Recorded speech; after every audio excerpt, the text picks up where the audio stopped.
ክብር ለአምላካችን ለእግዚአብሔር ይሁን። ዛሬ ሐዋርያት ሥራ ምዕራፍ 8ን ቶሎ ብለን እናያለን። አጠር አድርገን የጌታን ቃል እንካፈላለን። ወደ ተልእኳችን እናተኩር ወይም ወደ ወንጌል እናተኩር በሚል ሐሳብ ጥቂት የእግዚአብሔርን ቃል እንካፈላለን። በጨለማ ውስጥ ያለን ሰው ስናስብ ብዙ ነገሮችን እናስባለን፣ እንሰማለን። በጨለማ ያለ ሰው በጨለማ የሚመላለስ እንዴት እየተመላለሰ ነው? እኛ አሁን ያለነው በብርሃን ውስጥ ነው። እኛ በብርሃን ውስጥ ሆነን በጨለማ ውስጥ ያለውን ሰው ስናስብ ምንድነው የምናስበው? በዚህ በጨለማ ውስጥ ያለ አንዳንድ ሰው የሚለው ነገር አለ። በተለይ አንዳንዶች እንደው ራሴን ባጠፋ እርፍ እላለሁ ይሉና ራሳቸውን ሁሉ የሚያጠፋሉ። እንሰማለን አይደል? ራሳቸውን ያጠፋሉ። ብገላገለውስ ብለው ከሚያስጨንቃቸው እረፍት ካጡበት ነገር ለማምለጥ ሲሉ ራሳቸውን ያጠፋሉ። የሚያስቡት ከዚህ ምድር መገላገላቸውን ነው። አሁን ካስጨነቃቸው ነገር እረፍት አገኛለሁ ብለው ያሰቡትን ያንን እርምጃ ነው የሚወስዱት።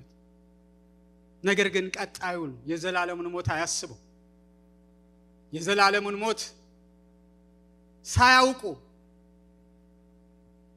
ስለ ዘላለም ሕይወት እንኳን ሳይገባቸው የሚሄዱ ብዙ ሰዎች ናቸው። እኛ ወደዚህ መንግስት ከመምጣታችን በፊት ተቀበዝባዦች፣ እረፍት ያጣን፣ ሰላም የሌለን፣ በብዙ የምንታወቅ፣ ግራ የምንጋባ፣ የምንጨነቅ፣ ማረፊያ ያጣን ሰዎች ነበር። መለስ ብለን ማሰብ እንችላለን ብዙዎቻችንን ጌታ ከየት እንዳወጣን። ልክ እንደዛ ይህን እድል ያላገኙ፣ ወደዚህ እውነት ያልደረሱ፣ ወደ እግዚአብሔር መንግስት ያልገቡ፣ እኛ ቀድሞ እንኖረው የነበረውን ኑሮ የሚኖሩ በጣም ብዙዎች ነው ያሉት። ብዙ ህዝብ ነው ያለ። ባለንበት በዚህ በሚኔሶታ ከተማ ብዙ ህዝብ አለ። ከዚህ ከተማ ውጪ በዓለም ዙሪያ ብዙ ህዝብ አለ፣ ወንጌል ያልሰማ፣ ወንጌል ያልደረሰ። ጌታ ኢየሱስ ክርስቶስ በጨለማ የሚመላለስ ሰው በእኔ አምኖ በብርሃን ውስጥ እንዲኖር ወደዚህ ዓለም መጥቻለሁ አለ። ክብር ለእግዚአብሔር ይሁን። በቃ ከጨለማ ሰዎች ወጥተው ወደ ብርሃን እንዲገቡ እኔ ወደዚህ ዓለም መጥቻለሁ። ምንድነው አሁን እኛ ድነናል። እኛ ምንድነው አሁን ትኩረታችን? ምንድነው ልባችንን ገዝቶ የያዘው?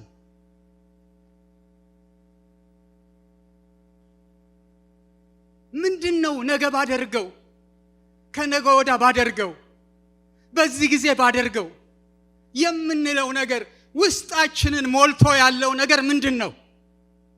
ያንን ልናስብ ይገባል። ዛሬ መጽሐፍ ቅዱሳችን ላይ የምናያቸው ከዚህ ቀደምም የተሰበክናቸው አባቶቻችን ሐዋርያት፣ ደቀ መዛሙርት ልባቸውን የገዛው ትኩረታቸው አንድ ነገር ላይ ነበረ። ክብር ለጌታ ይሁን። የጌታ ትእዛዝ ላይ ነበር። የጌታ ትእዛዝ ላይ ነበረ። ጌታ ያዘዛቸውን ተግባራዊ ለማድረግ ሲሯሯጡ ነው የምንመለከተው። ዛሬ አጠር አድርገን 3 ነገር እናያለን። እዚህ ምዕራፍ 8 ላይ እናነባዋለን። ክፍሉን የምናያቸው ሐሳቦች አሉ። በምን አይነት ሁኔታ ውስጥ ሆነው ነው ወንጌልን ለሌሎች ያደረሱት? ምንድን ነበር የህይወታቸው ማዕከልና የአገልግሎታቸው ማዕከል? ምን ነበረስ ውጤታቸው? ውጤቱ ምን ነበር? ምንድነው የሆነው? ከኛስ ምን ይጠበቃል የሚለውን አይተን እንጨርሳለን። መጽሐፍ ቅዱሳችንን ሐዋርያት ሥራ ምዕራፍ 8ን እናወጣና እንደዚህ የሚል ሐሳብ እናያለን። በዚያን ቀንም በኢየሩሳሌም ባለች ቤተክርስቲያን ላይ ታላቅ ስደት ሆነ። ሁሉም ከሐዋርያትም በቀር ወደ ይሁዳና ወደ ሰማርያ አገሮች ተበተኑ። በጸሎትም የተጉ ሰዎች እስጢፋኖስን ቀበሩት፣ ታላቅ ልቅሶም አለቀሱለት። ሳውል ግን ቤተክርስቲያንን ያፈርስ ነበር። ወደ ሁሉም ቤት እየገባ ወንዶችንም ሴቶችንም እየጎተተ ወደ ወህኒ አሳልፎ ይሰጥ ነበር። የተበተኑትም ቃሉን እየሰበኩ ዞሩ። ፊልጶስም ወደ ሰማርያ ከተማ ወርዶ ክርስቶስን ሰበከላቸው። ሕዝቡም የፊልጶስን ቃል በሰሙ ጊዜ ያደረጋት የነበረውን ምልክት ባዩ ጊዜ የተናገረውን በአንድ ልብ አደመጡ። ርኩሳን መናፍስት በታላቅ ድምፅ እየጮሁ ከብዙ ሰዎች ይወጡ ነበርና ብዙም ሽባዎችና አንካሶች ተፈወሱ። በዚያችም ከተማ ታላቅ ደስታ ሆነ። ሲሞን የሚሉት አንድ ሰው ግን እኔ ታላቅ ነኝ ብሎ እየጠነቆለ የሰማርያንም ወገን እያስገረመ ቀድሞ በከተማ ነበረ። ከታናናሾችም ጀምሮ እስከ ታላላቆችም ድረስ ታላቁ የእግዚአብሔር ኃይል ይሄ ነው እያሉ ያደምጡት ነበር።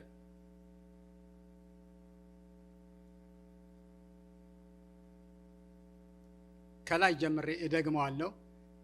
ርኩሳን መናፍስት በታላቅ ድምፅ እየጮሁ ከብዙ ሰዎች ይወጡ ነበርና ብዙም ሽባዎችና አንካሶች ተፈወሱ። በዚያችም ከተማ ታላቅ ደስታ ሆነ። ሲሞን የሚሉት አንድ ሰው ግን እኔ ታላቅ ነኝ ብሎ እየጠነቆለ የሰማርያን ወገን እያስገረመ ቀድሞ በከተማ ነበረ። ከታናናሾችም ጀምሮ እስከ ታላላቆች ድረስ ታላቁ የእግዚአብሔር ኃይል ይሄ ነው እያሉ ሁሉ ያደምጡት ነበረ። ከብዙ ዘመን ጀምሮ በጥንቆላ ስላስገረማቸው ያደምጡት ነበር። ነገር ግን ስለ እግዚአብሔር መንግስትና ስለ ኢየሱስ ክርስቶስ ስም እየሰበከላቸው ፊልጶስን ባመኑት ጊዜ ወንዶችም ሴቶችም ተጠመቁ። ሲሞንም ደግሞ ራሱ አመነ። ተጠምቀውም ከፊልጶስ ጋር ይተባበር ነበር። የሚያደርገውን ምልክትና ታላቅ ተአምራት ባየ ጊዜ ተገረመ እያለ የእግዚአብሔር ቃል ይናገራል። ወገኖቼ የመጀመሪያው ነገር የምናየው በምን አይነት ሁኔታ ውስጥ ሆነው ነው ወንጌልን የሰበኩት? ልክ እንደኛ አሁን እንዳለንበት ሁኔታ ተረጋግተው ምንም ተቃውሞ ሳይደርስባቸው ምንም መከራ ሳይደርስባቸው ሳይሰደቡ እንዲህ ባለ ሁኔታ ነው ወይ የእግዚአብሔርን መንግስት ወንጌል ሲሰብኩ የነበረው? በምን አይነት ሁኔታ ነው? ምን አይነት ምቹ የሆነ ጊዜ አግኝተው ነው ወንጌልን የሰሩት? ወንጌልን የሰበኩት? ኢየሱስ ክርስቶስ ስለ ኃጢአተኞች ሞቷል እያሉ እየዞሩ የሰበኩት፣ ንስሐ ግቡ ያሉት በምን አይነት ሁኔታ ውስጥ ሆነው ነው? መጽሐፍ ቅዱሳችን የሐዋርያት ሥራን ስንመለከት ከመንፈስ ቅዱስ የተስፋውን ቃል ተቀብለው መንፈስ ቅዱስን ሲጠባበቁ የእግዚአብሔርን ኃይል ከተቀበሉ ከተሞሉ በኋላ መስበክ ጀምረው ስድቦችን፣ ማስጠንቀቂያዎችን፣ አንዳንድ መከራዎችን ተቀብለዋል። ነገር ግን ወደዚህ ወደ ምዕራፍ 8 ላይ ስንመጣ ከስጢፋኖስ መገደል በኋላ ማለት ነው። ከስጢፋኖስ መገደል በኋላ ታላቅ ስደት ሆነ እያለ ነው የሚናገር። ምን ሆነ? እስቲ እንናገረው። ስደት ልታመጣብን ነው እንዴ እንዳትሉ፣ ታላቅ ስደት ሆነ እያለ ይናገራል። ተረጋግተው በኢየሩሳሌም ነበሩ። በኢየሩሳሌም ቆይተዋል። ነገር ግን ከኢየሩሳሌም አስወጥቶ ወደ ይሁዳ ወደ ሰማርያ እንዲሄዱ የሚያደርግ ታላቅ ስደት መጣ ይላል መጽሐፍ ቅዱስ። ቁጥር 4 ላይ ሄደን ስንመለከት የተበተኑትም ቃሉን እየሰበኩ ምን አሉ? ዞሩ ይላል። እግዚአብሔር ይመስገን። የተበተኑት ስደቱ መጣ፣ መከራ መጣ፣ ችግር መጣብን፣ ከእንግዲህማ ይበቃል ብለው አላቆሙም። ስደቱ መከራው ያላስቆመው ወንጌል። ክብር ለእግዚአብሔር ይሁን። አላስቆማቸውም፣ አልቆሙም። የተበተኑት እዚህ ስፍራ ላይ ስለ ፊልጶስ ይናገራል። ቀደም ጎላ ያለ ነገር እናያለን። ግን አብረውት ነበሩ። ሐዋርያት ብቻ ነው ኢየሩሳሌም ላይ የቀሩት። ሌሎቹ ግን ተበታትነዋል፣ ሄደዋል። ሲሄዱ ምን እያሉ እየሄዱ ይሆን? አስባችሁት? ምን እያሉ ምን እያሰቡ? ስደት መጥቷል፣ መከራ መጥቷል፣ ችግር መጥቷል። በዚህ አጋጣሚ ደግሞ የቱ ጋ ነው ወንጌል የምንናገረው? የቱ ጋ ነው መድረስ ያለብን? የቱ ጋ ነው መሄድ ያለብን? እያሉ የመንፈስ ቅዱስን ምሪት እየተከተሉ እየተቀበሉ እየሄዱ ዘር ይዘሩ ነበር። እግዚአብሔር ዘር የምንዘራ ያድርገን። በደረስንበት ሁሉ ስለ ጌታ የምንናገር ያድርገን።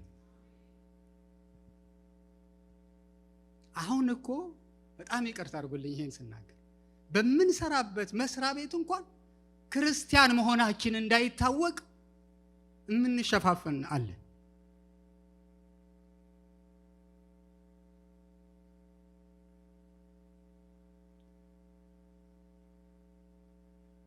ብዙ ነገር አለ። ሐዋርያው ጳውሎስን እኮ በሐዋርያ ሥራ 14 ላይ ስንመለከት አይሁዶች ሕዝብ አሰባስበው ወገሩት ይላል። ተቀጠቀጠ፣ ሞቷል ብለው ከከተማ ውጭ አወጡት ይላል። ቀጠቀጡት፣ ደበደቡት። በሱ አልፎ እግዚአብሔር የሰራውን ስራ አይተው ተበሳጩ፣ ተቆጡ። ሞቷል ብለው ምን አይነት ድብደባ እንደሆነ እንግዲህ አስቡት። ዛሬ ነው ያውቃለሁኝ እኔ በአንድ ጠረባ አገልግሎት ያቀመው ሰው አለ። በአንድ እንደዚህ ማለት ነው ታውቃላችሁ። አንድ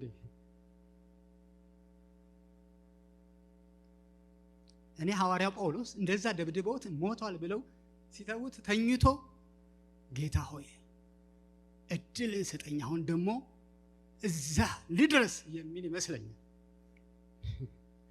እግዚአብሔር ይመስገን እንጂ ነፍሴን ተቀበል አይልም። እንደዛ አስባለሁ። እግዚአብሔር የተናገረውን ያስባል፣ ስራ እንዳለው ያስባል። አንድ ጊዜ አንዱ አስገቡልኝ አለ።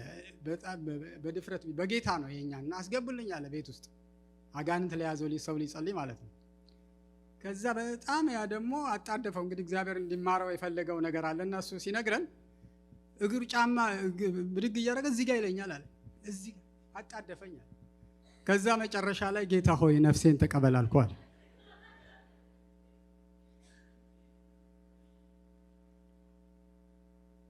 እንደዛ ነው የምንለው። መከራ ሲመጣ፣ ችግር ሲመጣ፣ የሆነ ነገር ሲመጣ አረ ጌታ ሆይ ገላግለኝ። እንደዛ አይደለም እነሱ የሚሉት። ጌታ ይርዳን። በዛ ስደት ውስጥ፣ በዛ በማይመች ሁኔታ ውስጥ፣ ጨለማ በሚመስለው በዛ ስደት የእግዚአብሔር ዓላማ በእነዚህ ሰዎች ተፈጸመ። ክብር ለእግዚአብሔር ይሁን። ብዙ የማይመቹ ነገሮች ሊኖሩ ይችላሉ። በነዛ በማይመቹ ነገሮች ግን እግዚአብሔር መስራት ይፈልጋል። እግዚአብሔር መስራት ይፈልጋል። ግን እኛ ፈቃደኞች መሆን አለብን። እኛ መዘጋጀት አለብን። እኛ ፈቃደኞች መሆን አለብን። ወገኖቼ የእግዚአብሔር ዓላማ እንዲፈጸም በስደቱ ማለት ነው። ስደቱ እግዚአብሔር ለራሱ ዓላማ እስከ ሰማርያ እስከ ይሁዳ ትሄዳላችሁ ተብለው ተነግሮላቸዋል። በኢየሩሳሌም ብቻ አይደለም የሚቆዩት። የተነገራቸው የሰሙት ነገር አለ። ያንን ተግባራዊ ያደረገ ሰይጣንማ ቤተክርስቲያን ለማጥፋት ነው የሚመጣው፣ ለሌላ አይመጣም። ስደትን ሲያስነሳ የተለያየ ነገርን ሲያመጣ፣ እግዚአብሔር ግን ለራሱ ዓላማ ተጠቀመበት። እግዚአብሔር ለክብሩ መጠቀሚያ ያድርገን። ለራሱ ስራ ለወንጌል መጠቀሚያ ዕቃዎች ያድርገን። በመስሪያ ቤት ያድርገን። በምንንቀሳቀስበት እስቲ እጆቻችንን እናንሳ። በጌታ በኢየሱስ ክርስቶስ ስም ለዚህ ታላቅ የወንጌል ሥራ በደረስንበት ስፍራ ሁሉ የእግዚአብሔር መጠቀሚያ መሳሪያዎች ያድርገን። እስቲ በደንብ አሜን እንበል። አሜን።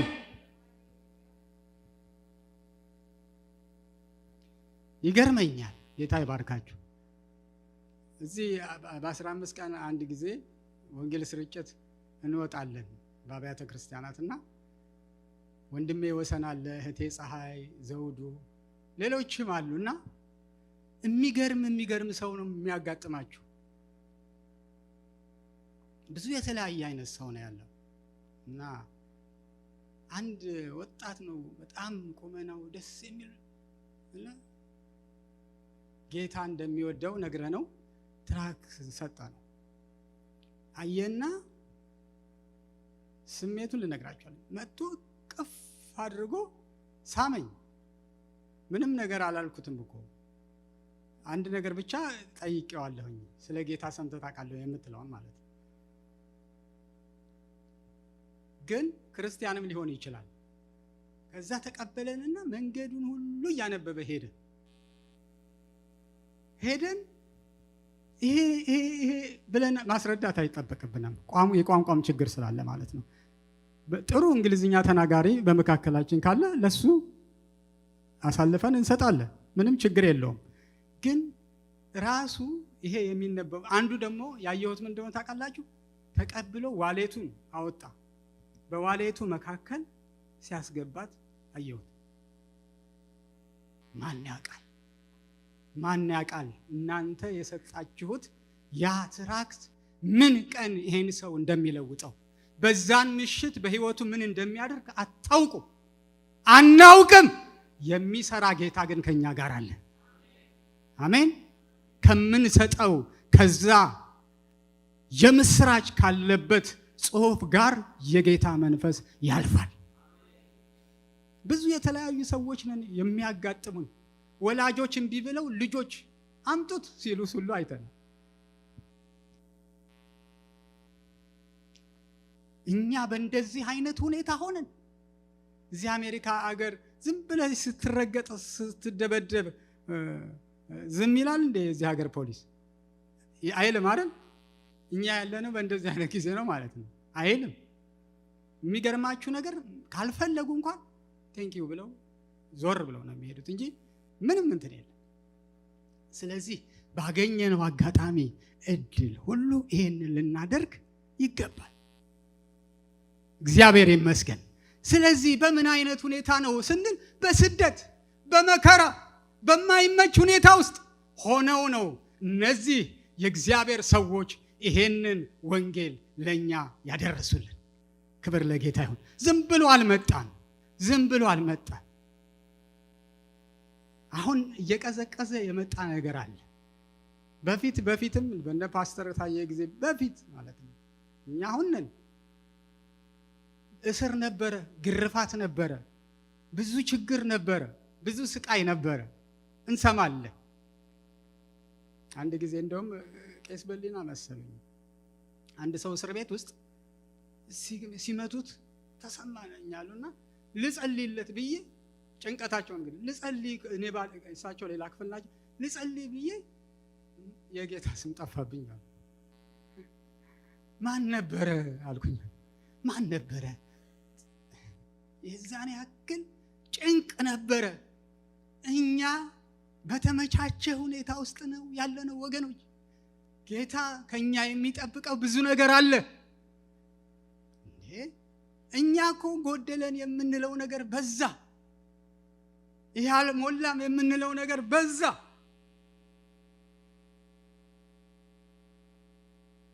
ልባችሁ ስለ መጠጥና ስለ ትዳር በማሰብ አይክበር ነው የሚለው ሉቃስ 21 ላይ። ልባችንን በብዙ ነገር እግዚአብሔር ይርዳን።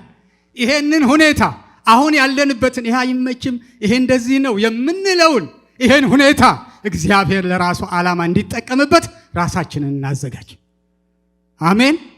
እስቲ አሜን አሜን። አዎ ክብር ለጌታ ይሁን። ትኩረት እናድርግ ወደ ተልእኳችን። ወደ ወንጌሉ። ክብር ለእግዚአብሔር ይሁን። ሁለተኛውን ሐሳብ እንመልከት እስቲ። ሁለተኛው ሐሳብ የስብከታቸው ማዕከል ክርስቶስ ነበር። ስብከታቸው ማን ነው? ክርስቶስ ነበር። አሁን ትንሽ የመቀላቀል ነገር ይታያል አይደል? ትንሽ ስለ ራሴ ስለ ጌታም ነው። በአሁኑ ዘመን ያለው አንዳንድ አገልግሎቶች ስትመለከቱ የነሱ አገልግሎት ግን በየትም ቦታ በየትም ስፍራ ካፋቸው የማይለየው በውስጣቸው የተሞሉት ክርስቶስ ነው። እግዚአብሔር ይመስገን። የተሞሉት ክርስቶስን ነው። ሌላ ነገር ተናገሩ ብትሏቸው ውስጣቸው ያለውን ነገር ነው የሚያወጡት። እኛ እኮ ውስጣችን ያለውን ነገር ነው የምናወጣው አይደል? ውስጣችን ያለውን የተሞላውን ነገር ዝም ማለት አንችልም።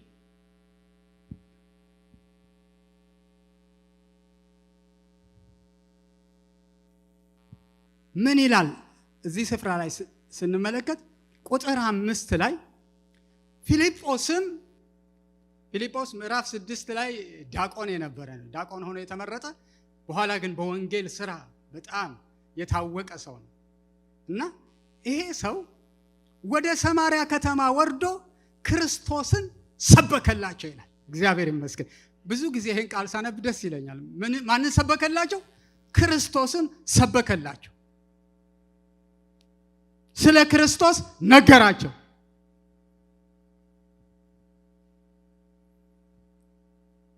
ክርስቶስ ስለ ኃጢአተኞች እንደሞተ እንደተቀበረ በሶስተኛ ቀን እንደተነሳ ወደ አባቱ እንዳረገ ዳግም ደግሞ እንደሚመጣ ይሄን የወንጌል እውነት የሆነውን ክርስቶስን ሰበከላቸው። እግዚአብሔር ይመስገን። ክርስቶስን የምንሰብክ ያድርገን። ምን እየሰበክን ነው? ምን እያልን ነው? ምንድነው የተሞላ ነው? ምንድነው የተሞላሁት? በስማ ራሴን እኮ እያየሁ ምንድነው የተሞላ ነው? ምን እያልን ነው? ቅዱሳን ምን እያሉ ነው? ክርስቲያኖች ምን እያሉ ነው? ምን እያልን ነው? ጌታ ሊመጣ ባለበት በዚህ ጊዜ በዚህ በመጨረሻ ዘመን ነገሮች እየተለዋወጡ ባሉበት በዚህ ጊዜ ምን እያልን ነው? ምንድነው ልባችንን ሞልቶ ያለ? ክርስቶስ በእምነት በልባችን ካለ ክርስቶስን እናወራዋለን። አሜን። በሁለተኛ ቆሮንቶስ ምዕራፍ 4 ቁጥር 5 ላይ ሐዋርያ ጳውሎስ ኢየሱስ ክርስቶስ ጌታ እንደሆነ እንጂ ራሳችንን አንሰብክምና ይላል። እግዚአብሔር ይመስገን። ኢየሱስ ክርስቶስ ምን እንደሆነ? ጌታ እንደሆነ። ብዙ ጌቶች አሉ። ብዙ ጌታ ነን የሚሉ አሉ። ልክ እንዳየነው እንደ ሲሞን እንደ ጠንቋዩ ይሄ የእግዚአብሔር ኃይል ነው እያሉ በብዙ ነገር የሚገረሙ ብዙ ሰዎች በምድራችን አሉ። ብዙ ሰዎች በዚህ ምድር አሉ። እኛ ስንሰብክ ግን እንደዚህ እንሰብካለን፣ ኢየሱስ ክርስቶስ ጌታ እንደሆነ። አሜን። ኢየሱስ ክርስቶስ ምን እንደሆነ? ጌታ እንደሆነ። የእግዚአብሔር መንፈስ በውስጡ ያለ ሰው ኢየሱስ ጌታ ነው ይላል። ክብር ለእግዚአብሔር ይሁን። ከሌላ ቦታ አትጠብቁ። ከሌላ ቦታ አንጠብቅ። ማንም በመንፈስ ካልሆነ በስተቀር ይሄን ማለት አይችልም። እንዴት ነው ያለ ነው? ምን እያልን ነው? ምንድነው አጨናንቆ የያዘን? ጌታ ሊመጣ በደጅ ባለበት ነገሮች ሁሉ በቅጽበት ቅይር ይላሉ አይደል? እየተቀያየሩ ነው። በአንዱ ስንገረም ሌላ ይመጣል። ለአንዱ ስንጸልይ ሌላ የሚጸልይበት ይመጣል። ነገሮች ሁሉ እንደዚህ ድርብርብ እያሉ እኛ ምን እያለ ነው? ለፓስተር ስነግረው ነበር መቸለት ሳጫውተው። አንድ እኛ ጓደኛ አለ፣ ኢትዮጵያ ማለት ነው። ረጅም ነው። ምናልባት እዚህ ውስጥ የምታውቁት ካለ ዳዊት ይባላል። ወንጌላዊ ዳዊት ይባላል። ሁሉ ጊዜ አርብ አንዋር ይሄዳል። አርብ ማለት ነው። አርብ ለእንትን የሚሉት ይሄዳል። ይሄድና እጁን ብድግ አድርጎ ክርስቶስን ይሰብካል። ማንም አይነካው። የሚገርማችሁ ነው ዓርብ ሁል ጊዜ እና አንዱ ሙስሊም ተገርሞ ና አለውና ቁጭ አድርጎ ጋበዘው። እዛው አካባቢ ጋበዘው። ለምን እንደጋበዙ ታውቃለህ አለ። እኔ እንጃ፣ እኔ ምን አውቃለሁ፣ እስቲ ንገረኝ አንተ ይለው። እንዴት ደፋር ብትሆን ነው እዚህ መሃል መጥተህ የምትሰብከው? እሱ አስገርሞኝ ነው አለኝ። የእግዚአብሔር ኃይል ይሄን ያደርጋል። የእግዚአብሔር ጸጋ ይሄን ያደርጋል። ይሄ የጋበዘው ሰው ከዛ በኋላ ምን እንደሆነ እኔ አላውቅም። ጋበዘኝ ብቻ ነው ያለው። ነገርኩት ግን ጋበዘኝ። ጋብዞኝ ግን ተገርሟል። አንድ ነገር ነክቶታል። ድፍረቱ ገርሞታል። እንዲህ ብሎ መናገሩ መስበኩ ጌታ ይርዳል። እየተንተባተብንም ቢሆን ደፈር ብለን ኢየሱስ ይወድሃል፣ ኢየሱስ ያድናል እንበል። አሜን። ጌታ ይሰራል። ምንም በቃ የትም ቦታ እንሂድ፣ አጠገባችን አንዱን ሲሰጠን ለሱ እንንገረው። እኛ ዘሩን እንዝራ፣ ምን ጊዜ እንደሚበቀል እኛ እናውቅም። እግዚአብሔር ግን ለሁሉም ጊዜ አለው። አሁን ነግረናቸው አሁን ንስሐ የሚገቡ ሰዎች ደግሞ ይኖራሉ። ግን እኛ ክርስቶስን እንስበክላቸው። ክርስቶስን ማዕከል አድርገን በህይወታችን እንያዝ። የነዚህ ሰዎች የውስጣቸው ማዕከል ክርስቶስ ነው። እግዚአብሔር ይመስገን። ብዙ ጥቅሶች አሉ። ጥቅስ እንትን ማድረግ እንችላለን፣ ግን ይሄንን ሐሳብ እንይዛለን ማለት ነው። ሐዋርያ ሥራ 18:28ም ማየት እንችላለን። ተመሳሳይ ሐሳብ ነው። ስለዚህ ብዙ ሐሳቦች አሉ። ጳውሎስ ክርስቶስን እንደ ልማዱ በየቦታው ያስተምር እንደነበረ ሁሉ እናያለንና ምንድን ነው በዚህ ዘመን ያለውን ነገር ስንመለከት ከወንጌሉ ይልቅ ትኩረት የተደረገባቸው ብዙ ነገሮች አሉ። እኛ ግን የሐዋርያትን ምሳሌ መያዝ አለብን። ትኩረታችንም ይሄ ነው መሆን ያለበት። ክርስቶስ ነው መሆን ያለበት። ክርስቶስ ሲሰበክ ደስ ይበለን። አሜን። ሌላ ነገር ሲሰበክ አይደለም። ክርስቶስ ሲሰበክ፣ ክርስቶስ ሲነገር፣ ስለ ክርስቶስ ስንሰማ ደስ ይበለን። ነብይ እንትና ጋር ኢየሱስ ጌታ እንደሆነ አብራርቶ ሲያስተምር ስንሰማ ደስ ይበለን።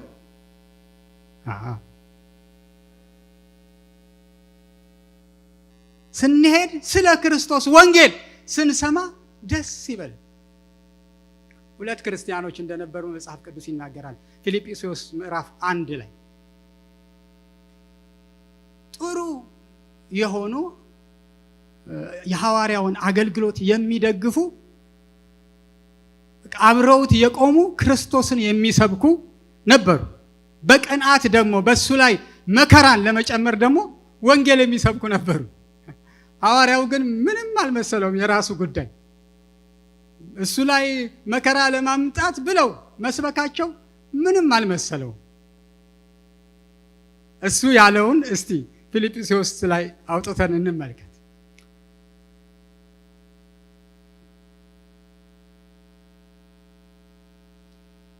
15 ላይ አንዳንዶች ከቅንዓትና ከክርክር እንኳን ሌሎች ግን ከበጎ ፈቃድ የተነሳ ክርስቶስን ይሰብኩታል። እነዚህ ወንጌልን መመከቻ ለማድረግ እንደተሾምክ አውቀው በፍቅር ይሰብካሉ።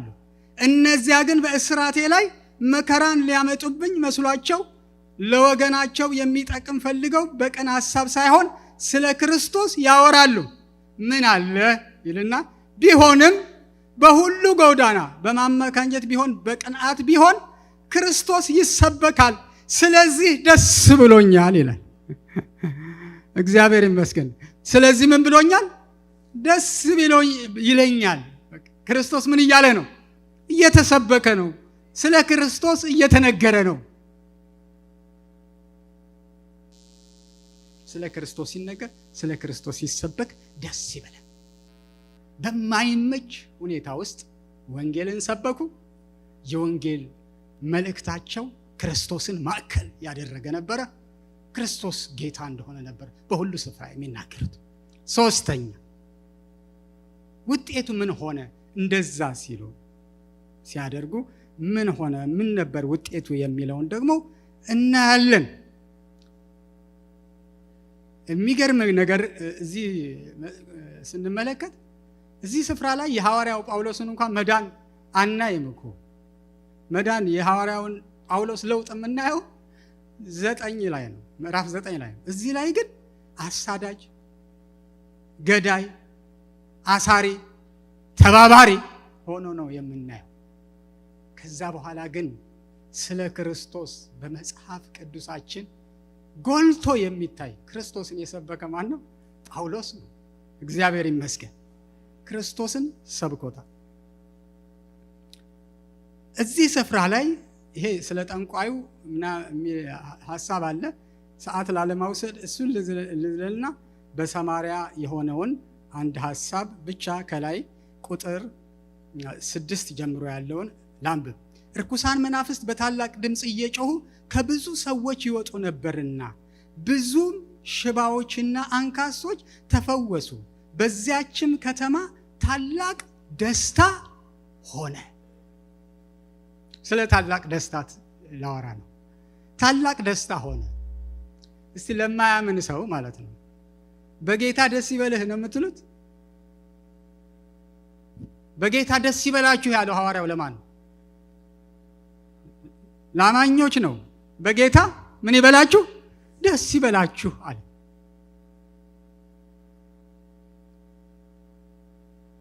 እንጂ ደስታችን ሆኖ ወደኛ መጥቷል ጌታ።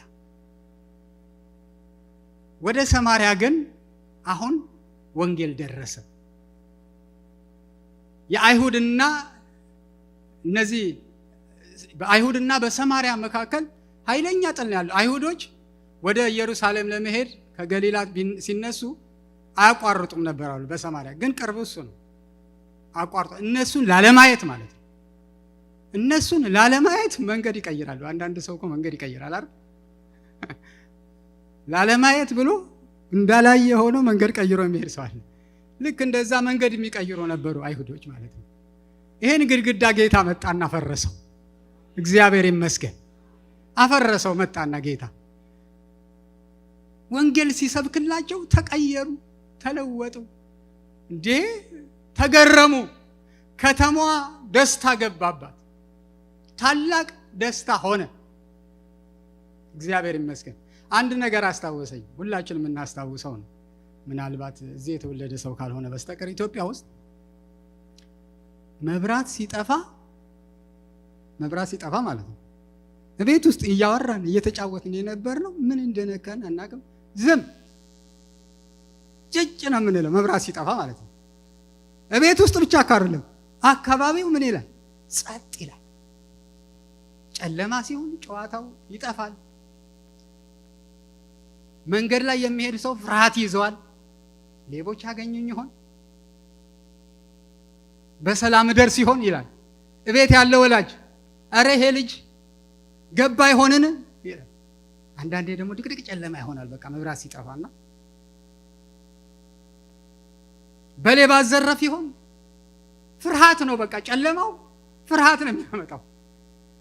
ልክ መብራት ሲመጣስ ተጠብቆ በግ ሲል ጭብጨባ ድብልቅልቅ ይወጣል ከተማው። አይተናል አይደል? በቃ ደስታ በደስታ ይሆናል። ይሄኛው ደግሞ መንፈሳዊው ጨለማ ደግሞ ሞትን የሚያመጣ ነው። ሁሌ ድቅድቅ ነው። ሁሌ ድቅድቅ ጨለማ ነው። ይሄን ጨለማ መግፈፍ የሚችለው አንድና አንድ ብቻ ነው። ይሄን ጨለማ ማንሳት የሚችለው አንድ ጌታ ብቻ ነው። አንድ ብቻ ነው የሞተው። መጽሐፍ ቅዱሳችን አንዱ ስለ ሁሉ ሞተ፣ እንግዲያውስ ሁሉ ሞቱ፣ የሞቱ ተካፋዮች ሆኑ።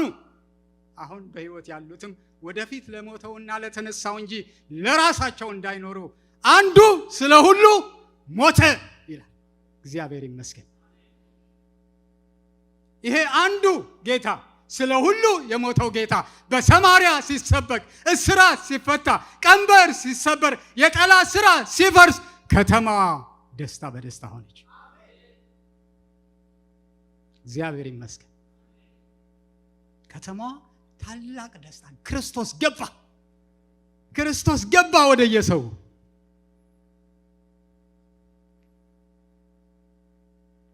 ቀናልኝ መንገዴ የሚያዋጣው ይዤ፣ ሁሉ አማረልኝ በሱ በወዳጄ።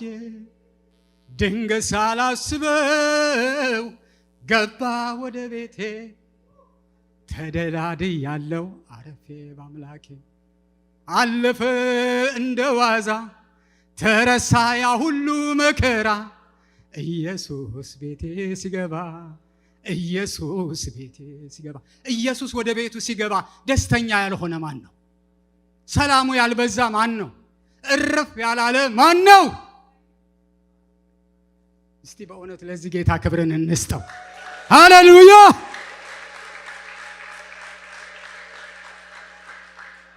እኔ አልረሳውም። ሚዲ ውስጥ የገባው ደስታ እንባ ነው። በቃ የሚወርደው እንባ ነው የሚወርደው። በቃ እዚህ ብዙ ሰው አልቅሷል ጌታ ሲነካው ማለት ነው። እንዴ እነዚህ ሰዎች ታላቅ ነው የሚለው፣ ታላቅ ደስታ ነው የሚለው። ታላቅ ደስታ ቢሆን ያስገርማል እንደ ኢየሱስ ገብቶ። ኢየሱስ ነው እኮ የገባው።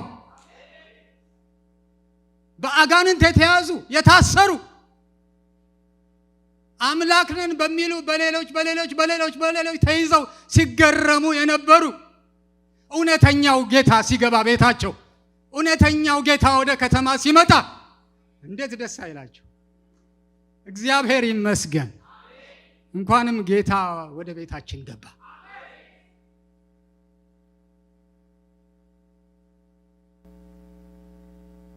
በማይመች ሁኔታ ውስጥ የእግዚአብሔርን ትእዛዝ አክብረው ፈጸሙ። ክርስቶስን ሰበኩ።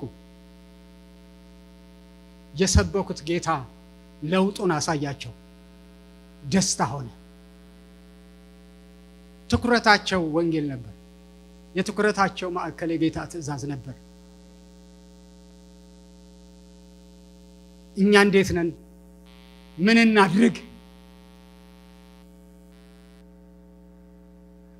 ምን እናድርግ የሚለውን ሐሳብ ዝም ብዬ ባለፈው ፓስተር ሲሰብክ ጸሎት የሚል ሐሳብ አነሳ አይደል? እኔም እንደዛ ነው። ጸሎት ብዬ 3 ሐሳቦች አሉ፣ ግን ማብራሪያ አልሰጥበትም። እንዲሁ ግን ላንብብላችሁና ካገኘሁት አንድ ምሳሌ የሆነ ሐሳብ እነግራችኋለሁ። ምን እናድርግ? በጸሎት ላልዳኑ ሰዎች ማለት ነው የነፍሳት ፍቅር እንዲሰጠን እንጸልይ። በጌታ ፊት እንጸልይ። በቃ ውስጣችን የሆነ በቃ ስለሚጠፉት ሰዎች ማሰብ ይጀምር። እግዚአብሔር እንዲረዳን እንጸልይ። ዕለት መንፈስ ቅዱስ ኃይል እንዲሰጠን እንጸልይ።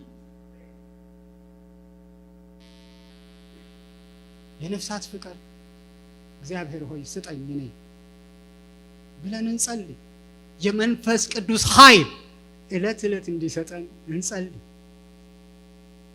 ቃሉን እየተሞላን ቃሉን እንደሚገባ እንናገር ዘንድ እንጸልይ።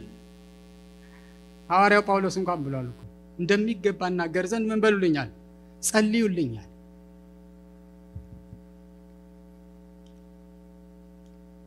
ካገኘሁት አንድ ሐሳብ ባካፍላችሁ ደስ ይለኛል። ባነብላችሁ እንዳለ የተቆራረጠ ነገር እንትን ከምል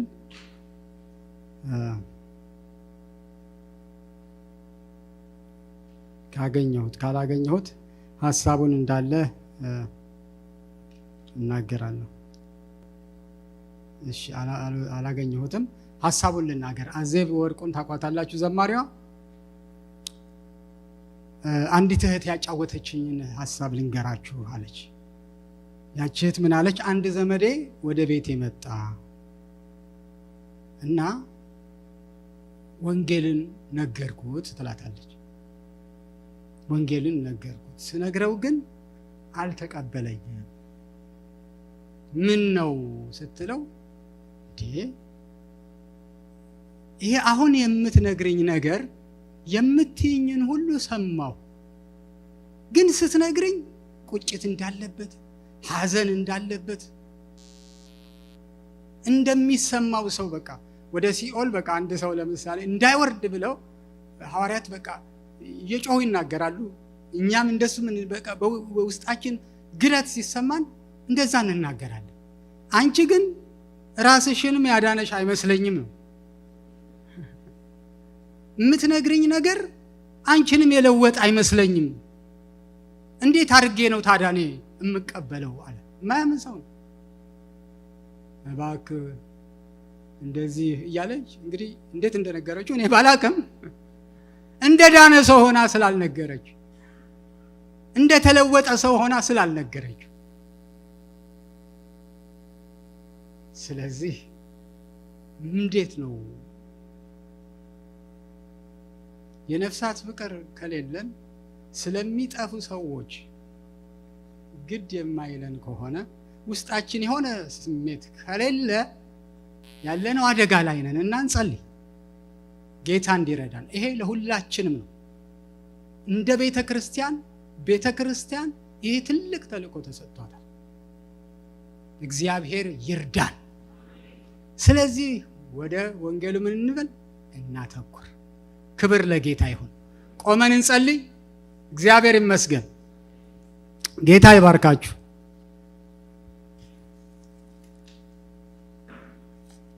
አለፈ እንደዋዛ ብለን ዘምረን እንጨርሳለን። ፓስተር መጥቶ ይጸልይልን።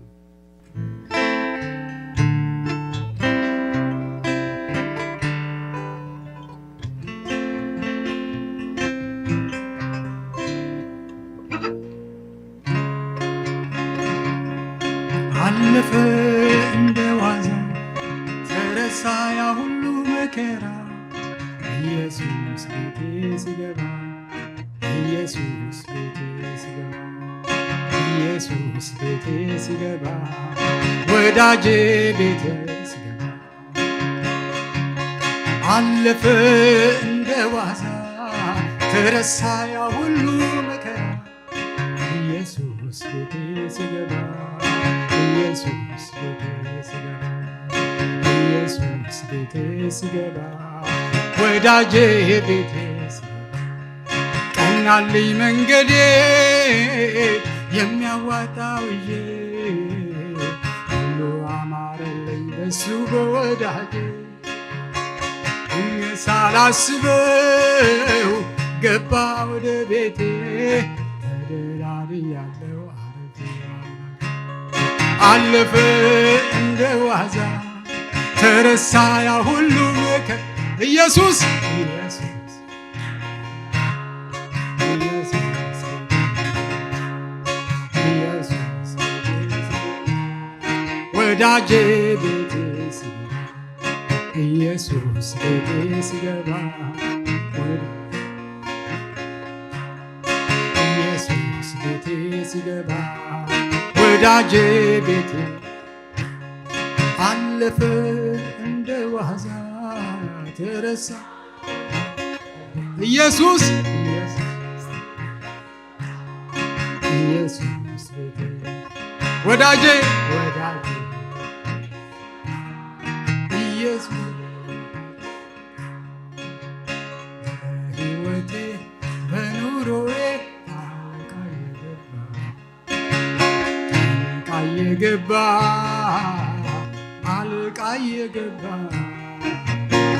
መንገዴን አቀና፣ አልቃ የገባ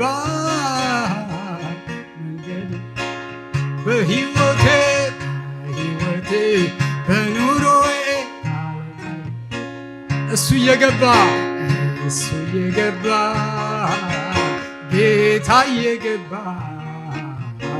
መንገዴን አቀና፣ ጣልቃ የገባ በአምላኬ ክንዱ ላይ ተደግፌ በሱ ደግነት ዘንድሮን አየው ጌታን ላመልከው ሁሉንም ትቼ በአምላኬ ላይ ተደግፌ በሱ ደግነት አምናለፌ ዘንድሮን አየው ጌታን ላመልከው ላከብረው መጣው ሁሉንም ትቼ በኑሮዬ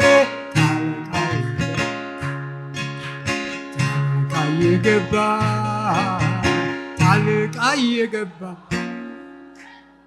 መንገዴን አቀና ጣልቃ የገባ መንገዴን አቀና አሁንም ያቀነዋል። ክብር ለጌታ።